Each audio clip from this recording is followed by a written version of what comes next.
Hello all, welcome to the next session on electronic devices. In today's class, we'll be discussing about the last topic that is present in module 1, which is about Hall effect.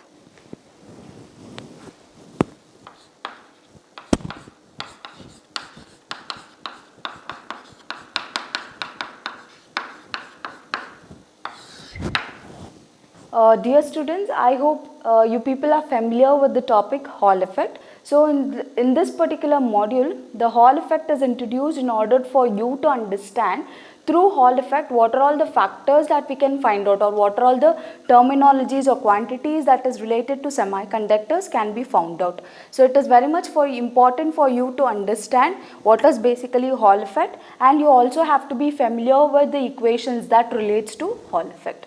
So now to understand the phenomenon Hall effect, let's try to consider a semiconductor bar. And let me just represent that like this.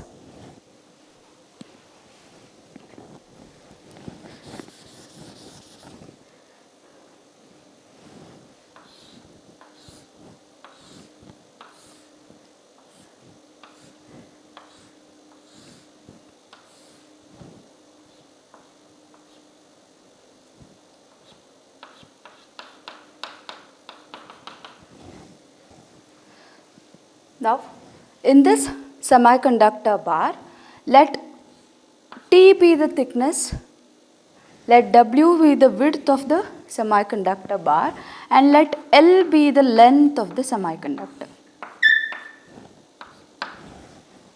Done? Now, let me assume that for this particular semiconductor, let me assume this to be as a p-type semiconductor. So what does p-type semiconductors have? Majority is the holes and minority are the electrons. Minority charge carriers are electrons. Now I'll try to apply an electric field, or I'll make this semiconductor to be under the influence of electric field. How can I do that? Let me just consider that this particular semiconductor bar, let me just connect an voltage source which indicates that this semiconductor bar is under the influence of electric field. Now as you can see, the positive terminal is connected to this end. Let me represent this end to be as C, and the negative terminal is connected to this end, and let me represent this side of the semiconductor bar to be as D. Done. Now what happens when I connect the voltage source? Will there be current that is flowing through the semiconductor bar? Yes, obviously there is a current flow. How will I represent that current flow? As I have told in the previous session that whatever the current that I will be representing is the conventional current. How does your conventional current flows? It is always from the positive terminal to the negative terminal of the battery. Yeah, therefore the arrow that I have to specify, it goes in this direction. Done? I hope all of you are clear with this. Now, what does this basically indicates? That is, as I indicate that there is a current which is flowing from C to that of D, which charge carrier is flowing here? It is the holes that is basically flowing. And how are they flowing? Let me just represent it for your simplicity or for your understanding. Let me just represent it as this, as like this. So the holes are drifting from the C end to that of the D end and get attracted towards the negative terminal of the battery. If in case I consider for electrons, it is in the reverse direction. This is under the influence of electric field. Now, what I'll tend to do is, I'll try to introduce a magnetic field which is perpendicular to that of the semiconductor bar. So how will be the electric field that is applied to that of the magnetic field? They both are transverse in nature, which indicates both of them are at angle 90 degree, or I can say that they are perpendicular to each other. So if let me consider a magnet, let this be the north pole and this be the south pole. Here let this be the south pole and this be the north pole. Done. Now we know the magnetic field lies. How does it flows? It flows from the north pole to that of the south pole. Therefore, how will I show the direction of the same? So I'll just show it like this.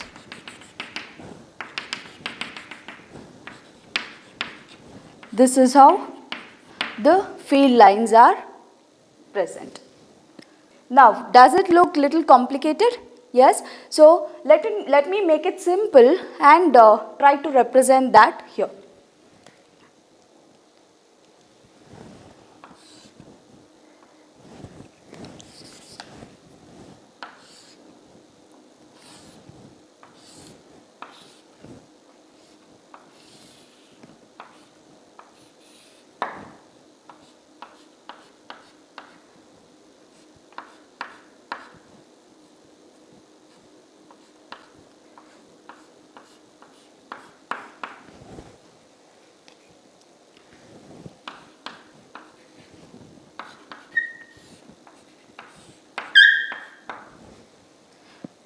Now, we have represented the width, thickness and L, same as that.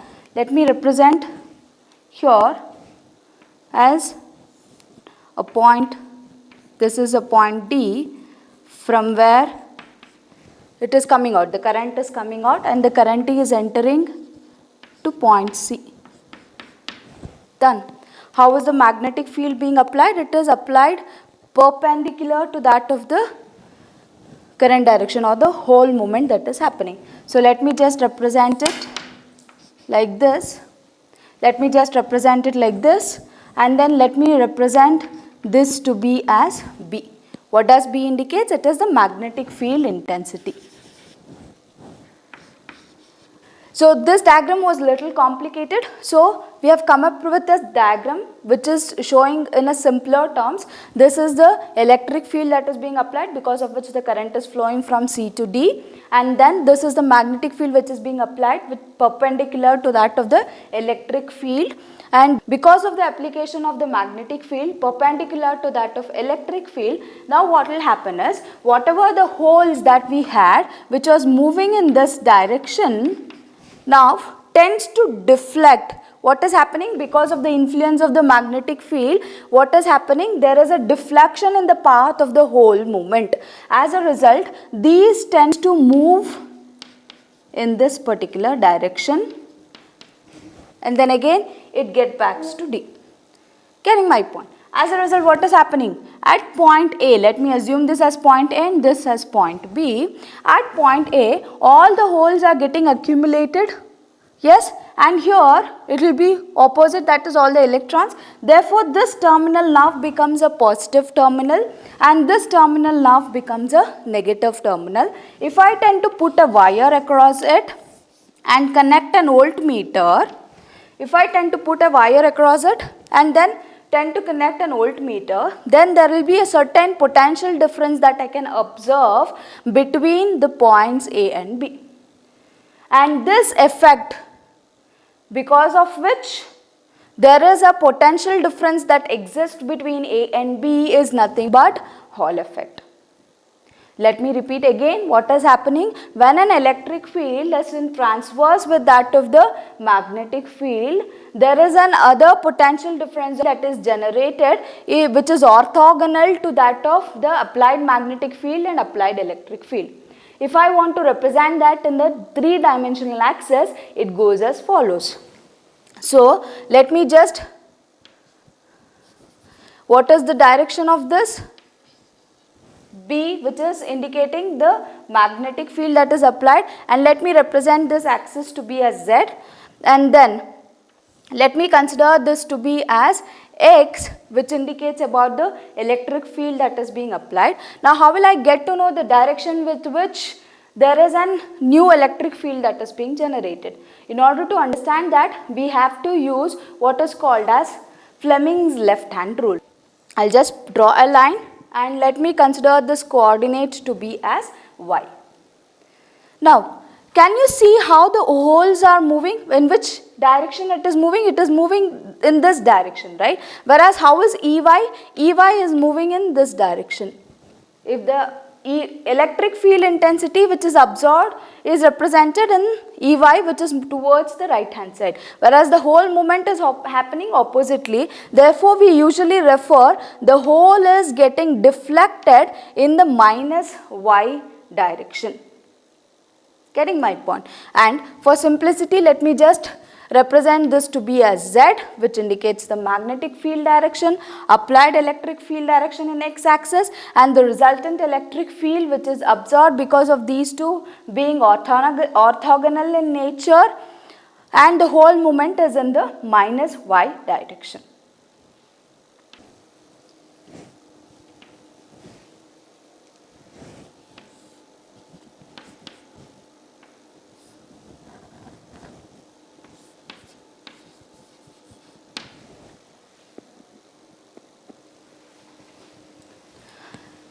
Now, if I want to represent this phenomenon in the equation form, it goes as follows. See, one is a kind of force that is experienced because of the electric field that is being applied. Now, how will I represent the equation for the same? It is represented as Q into E, which indicates the charge and the electric field intensity. Done?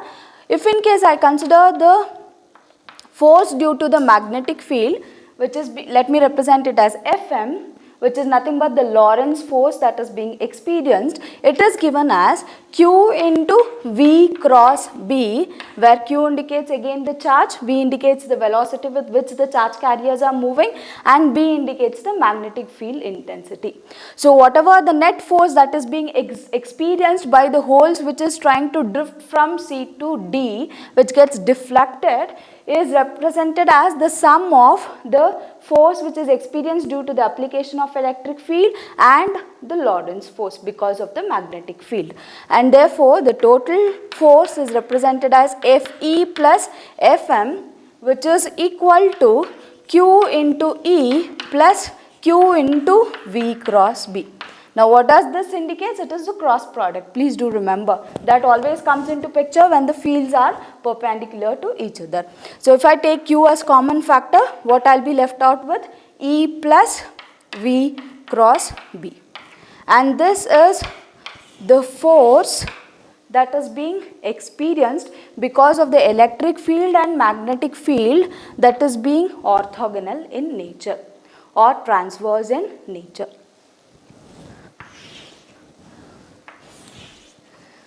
Now what I'll try to do is, let me try to represent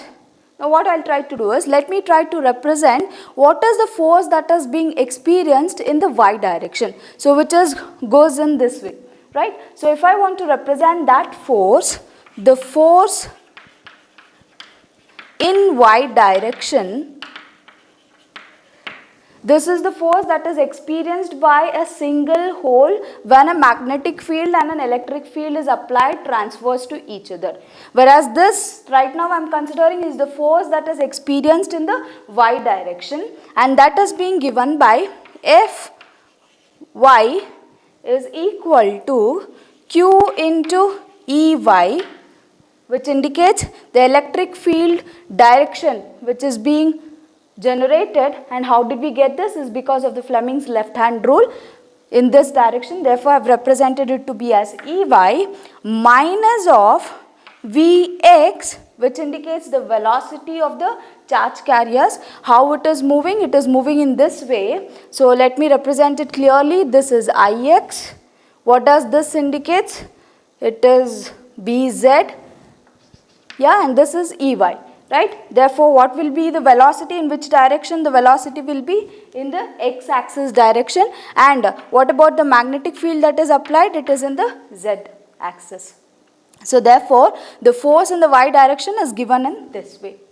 Now, what does this equation basically represents is, get this point very, very clear. It indicates that until whatever the force that I am applying, the magnetic force that I am applying is in such a way that there is a deflection that is happening. Now, if in case I make sure the electric field intensity Ey, if it is almost equal to or greater than that of the product of the velocity in the x direction and the magnetic field intensity. If in case my Ey becomes equal to this, then if I substitute that here, what will happen? The net force that is experienced in the y direction will become equal to 0, or I can say that that will get nullified. As a result, there is no longer there is force that is being experienced and all the holes get refract along the length of the semiconductor bar. Now before that what was happening? The holes tend to get deflected towards A and then used to come back to point D. But when this condition satisfies, that is when the electric field in the y direction becomes equal to or greater than that of the product of Vx and Bz, it is the net force becomes equal to 0 that is being experienced by holes. As a result, there is no further deflection that is happening and the charge carriers tends to move from C to D, that is over the across the length of the semiconductor bar instead of going across the width. Yeah? Now if I want to represent that Ey, and the equation is as follows. Therefore, when I substitute this in equation 2, substituting 3 in 2, what will happen to Fy? It will be equal to 0. That is under the steady state condition.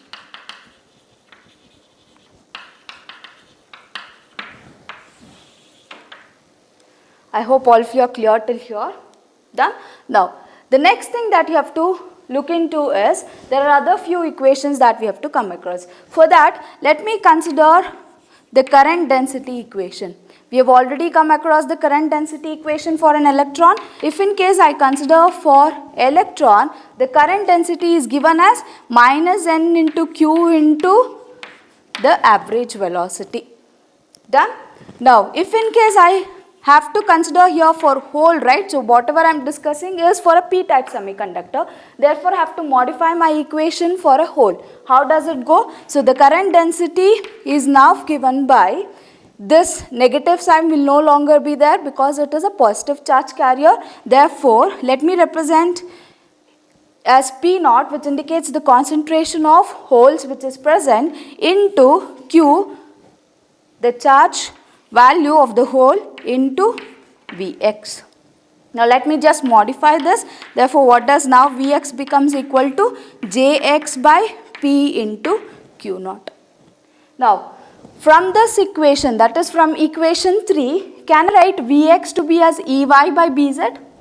Yes, is that possible? Let me just write it here. Vx is equal to what? Ey by Bz. Let me name this as equation 4. Now, let me just substitute that here. Substituting equation 4 above, what will that now result in? Ey by Bz is equal to Jx by P naught into Q.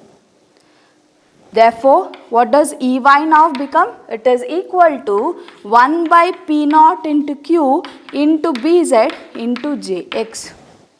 And let me represent this particular terminology by what is called as RH. And therefore, Ey is equal to RH into Bz into Jx. So, from this equation we can see that the electric field intensity which was generated in the y direction is dependent, or it is directly proportional to the product of the magnetic field intensity in the z direction and the current density that is experienced in the x direction. Yeah, and what does RH indicates? It indicates 1 by P naught into Q, or in the textbook it is also written as Q into P naught to the power minus 1, which indicates 1 by Q P naught. Sorry, P naught, 1 by P naught into Q. And what does this indicate? It indicates Hall coefficient. Yeah. Now, this is regarding what are all the terms that is involved with respect to Hall effect. Yeah. Now, whatever the potential difference that I am experiencing between the terminals A and B is referred as Hall voltage. And the generation of Ey, because of these two becoming transverse in nature, that Hall effect is referred as Hall effect. Now, you might question me, what is the reason that I have to study this particular topic? Why you need to study this topic is, this particular effect will help you to know what is the carrier concentration that is present in any given semiconductor. See, when I just see a piece of semiconductor, will I be able to identify whether it is a p-type semiconductor or an n-type semiconductor? No, it is not possible.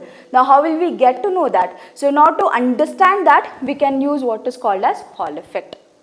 Yeah, and using this particular experiment, we can also understand what is the carrier concentration that we have. If in case I consider it to be as a p-type semiconductor, then I'll be getting to know the p0 value. If in case I get to know that it is an n-type semiconductor, then whatever the carrier concentration that I'll be getting is all about the electrons that is present. That is the majority charge carriers which is present. Yeah, now we'll see how this particular Hall effect will help you to understand or will help you to calculate the carrier concentration. Here I'll be referring to the carrier concentration as the concentration of the holes, because that is being the majority charge carriers when I consider a p-type semiconductor. Now let me just alter this equation as for my reference. Okay, here we have done with 4. Let me consider this to be as equation 5, equation 6. Now let me just alter this equation in terms of RH. So what will now the equation turns out to be? It is equal to EY divided by BZ into JX, and let me represent this as equation 7. Okay, and this as equation 8. Now what we are trying to do, we are trying to see how this Hall effect can help you to find out the carrier concentration. What is that carrier concentration? It is nothing but P0. Let me use this equation here and try to modify in such a way that P0 is equal to will be the term. Therefore, if I use equation 8, using equation 8, what is P0? It can be represented as 1 by RH into Q. Now, what is RH? We know it is equal to EY by BZ into JX. So, let me just substitute equation 7 above. When I do that, what will be the equation that I will be getting? P0 is equal to 1 by Q into what is RH? It is EY divided by BZ into JX. If I further simplify, it will be BZ JX divided by Q into EY. Now, what is this JX? It is nothing but the current density. How can I represent that in terms of the current that is flowing? It can be represented as, it is the ratio of the current that is being experienced to that of the area which is given as W into T, divided by Q is the charge. And what does EY indicate? It is the electric field intensity which is given by V of AB divided by AB width. So if in case I consider EY, it is in the Y direction, which is given as the ratio of the potential difference that exists divided by the width, because it is along the width that I will be experiencing. So if I tend to solve, this WW gets cancelled. So what am I left out with? It is BZ into IX divided by Q into T into VAB.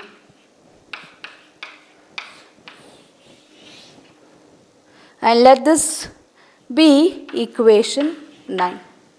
Now, from this particular equation, can you see now all the terminologies that is present in the right hand side? Are we known to these terminologies? Yes, obviously I can find out what is the magnetic field intensity because we are the ones who is applying it, right? And we know, we can find out what is the current that is flowing because we are the ones we are applying the electric field in the x direction. Now, can I know the charge of the charge that is Q, because we know clearly for the hole what is the charge, and also we know the thickness of the semiconductor material that is being used, and we can also know what is the potential difference that exists when these two, magnetic field and electric field, are applied. It transfers in nature. So if I know all these factors, will I be able to find out what is the charge carrier concentration? Obviously it will be very easy for me to find out, and that is where the application of Hall effect comes into picture. Yeah, we'll also consider another two equations that will clearly state what is the purpose of you studying the Hall effect. Now, the next thing that I can know is, in this semiconductor bar, how much is the resistivity that is being offered? Will I be able to find out that? Yes, even that can be found out. So we know the basic equation, resistance related to resistivity, it is R is equal to rho L by W2. Let me just modify this. So what will be now the equation? R into WT by L. Now how can I find out the resistance? The resistivity unit is ohm per centimeter. How can I find out the resistance? It is nothing but, we know Ohm's law, V divided by I. So the resistance of the material, which indicates V by I. So which V I am referring to? It is with respect to C and D, because the applied electric field. Remember that. Therefore this becomes VCD. And how is the current direction flowing, in which axis? It is shown in the x direction. Therefore it is VCD by Ix divided by, let me just take up this W by T, W into T to the denominator. Therefore the terminology now becomes L by W into T. Now tell me, do we not know what is the potential that is being absorbed between the terminals C and D? Yes, I know that. How about Ix? I can find out what is L, we know, what is W, we know, what is T, we know. So from all these factors being known, I can also know what is the resistivity that is being offered for a given semiconductor bar. So what all we could find out? We could find out the carrier concentration. Here it is the holes concentration. We could also know the resistivity of the semiconductor bar. Along with this, we have another terminology that we can find out, and that is nothing but the mu p. We will go into that. Before that, what is this? It is sigma, which is nothing but the reciprocal of resistivity, right? What does the sigma indicates? It is the conductivity, whereas the rho indicates the resistivity. Now, we know sigma is equal to Q into mu p into P naught. Now, if I modify this equation, mu p now become equal to sigma divided by Q into P naught. Now, what is sigma? We know it is 1 by rho. Let me just substitute that, substituting 11 above or to this equation, mu p will now become equal to 1 by rho Q into P naught. Now, what is P naught? P naught is 1 by RH into Q. Let me just substitute that. So it will now become 1 by rho Q into 1 by RH into Q. Now what happens to these Q terms? It gets cancelled, and what will I be left out with? RH by rho, which indicates that this particular mobility of the charge carrier can be plotted as a function of the Hall coefficient RH and also with respect to the resistivity for different temperatures that I can observe. So by plotting that, I will be able to know how does the mobility changes with respect to that of temperature. So that is what I will be understanding from this particular equation. What is the relationship? Mu p is equal to RH by rho. Yeah, so these are all the different factors that you need to understand under Hall effect, and you also understood the importance of the Hall effect. Now let's try to solve a problem under the same topic. Let's take up a problem on Hall effect, and the problem statement goes as follows. Referring to figure 1, which we have already considered while discussing about Hall effect, you consider a semiconductor bar. The width is given, which is 1.1 mm millimeter, and then thickness is 10 micrometer and length is 5 millimeter. So which are all the given datas? We know the width, we know the thickness, and we know the L value, that is the length. So all the 3 dimensions is being mentioned in the problem. Now for B is equal to 10 kg in the direction shown, whatever in the direction shown, so if B value, that is a magnetic field intensity value, is so and so, then see 1 kg is equal to 10 to the power minus 5 Weber per centimeter cube. Always remember, whenever we measure or mention the magnetic field intensity, it has to be mentioned in terms of Weber per centimeter square. Done? And then a current of 1 milliamp is there. So which current he is referring to? This is the current that he is referring to. Therefore, what can I write? Ix is equal to 1 milliamp. And then he has given what is VAB. VAB is equal to minus 2 millivolts. VCD is equal to 100 millivolts. And then what is W? 0.1 mm. T is 10 micrometer. L is 5 mm. And then the magnetic field intensity is, so if I convert this, 10 into, how much is 1 kg? It is equal to 10 to the power of minus 5 Weber per centimeter square, which turns out to be how much? 10 power minus 4 Weber per centimeter square. So these are all the data which is given. Now it is asking you to find out what is the type of the semiconductor bar. So is this an N-type material or a P-type material is what you are supposed to identify.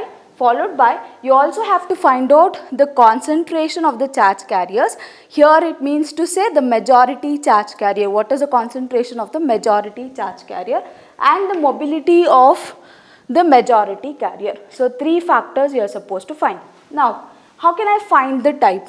See, one key point through which you can find out the type is, in the previous, whatever the Hall effect we considered, we have come across different terminologies and equations, right? So in those equations, if in case you have a positive VAB, if the VAB value is positive, then it indicates that we are referring to the holes.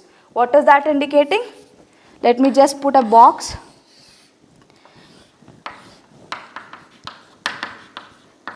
If in case your VAB value is positive, then I am referring to whatever is P-type material. If it is negative, then it indicates it is an N-type material. Done? If in case I consider about RH, if it is a positive value, it goes with the P-type. If it is a negative value, it indicates it is an N-type material. And also we know the charge, it is for holes it is positive, if in case it is electrons it is negative. So you have to remember this table, out of which this is the term which clearly indicates whether the semiconductor bar is of N-type or P-type. Now let me just look into the given data. What is VAB value? He has clearly mentioned it is minus 2 millivolts. Now can you tell me whether it belongs to N-type or P-type? Obviously the material is made up of N-type material. Therefore the type of the material is what? Is N. So we are done with one factor that we were supposed to find out. Now what is the second thing that we have to find? It's the concentration. How will you refer the concentration? We know the terminology that is used to find the concentration of electrons is N0. Priorly in the derivation we had considered for P0, here you have to change it with respect to N0. Therefore the N0 equation goes as follows. It is Ix into Bz divided by Q into T into, instead of considering plus VAB, here I am supposed to write minus VAB. So using this equation, we will be able to find out the carrier concentration. And what is the other thing that we have to find? It is the mobility. How can I find out the mobility? Equation 1 by rho into n into q. So we have to first find out rho. Do we know what is n? That we have to find out from this equation. Then do we know q? Yes, we know the charge of an electron. It is 1.6 into 10 to the power of minus 19. So let's just find out rho first. So how will I find out rho? We know the basic equation for R. It is rho L by W into T. If I modify, the equation turns out to be, can I write like this? Yes. So how can I give R as? We know it is VCD divided by Ix divided by L by Wt.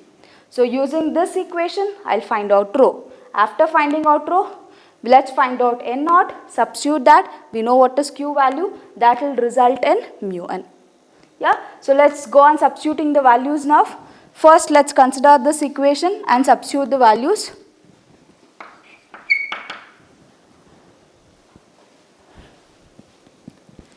So Ix is given as 1 milli which is 1 into 10 power minus 3 into what is Bz?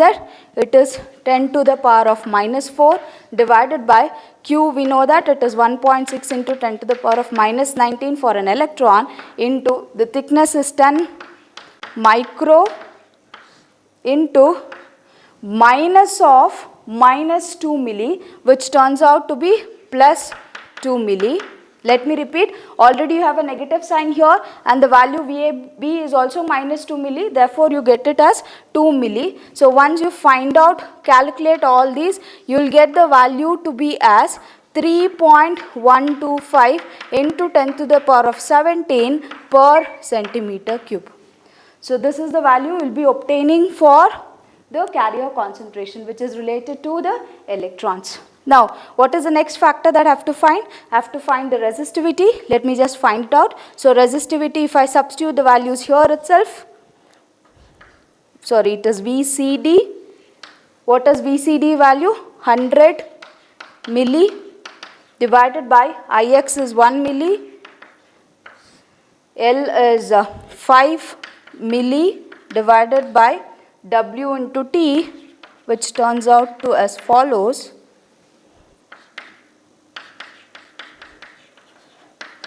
And after calculating, the resistive value that you will be getting is 0.002 and the unit you know for the same is ohm centimeter. So this is regarding the resistivity value that I will be obtaining. Now, once you know the resistivity value, once you know the N naught value, that is nothing but the carrier concentration here, will I be able to find out what is mu n? Yes, it is easy. So let me just calculate it here. What is mu n is equal to 1 by how much is resistivity? 0.002 and then how much is N naught?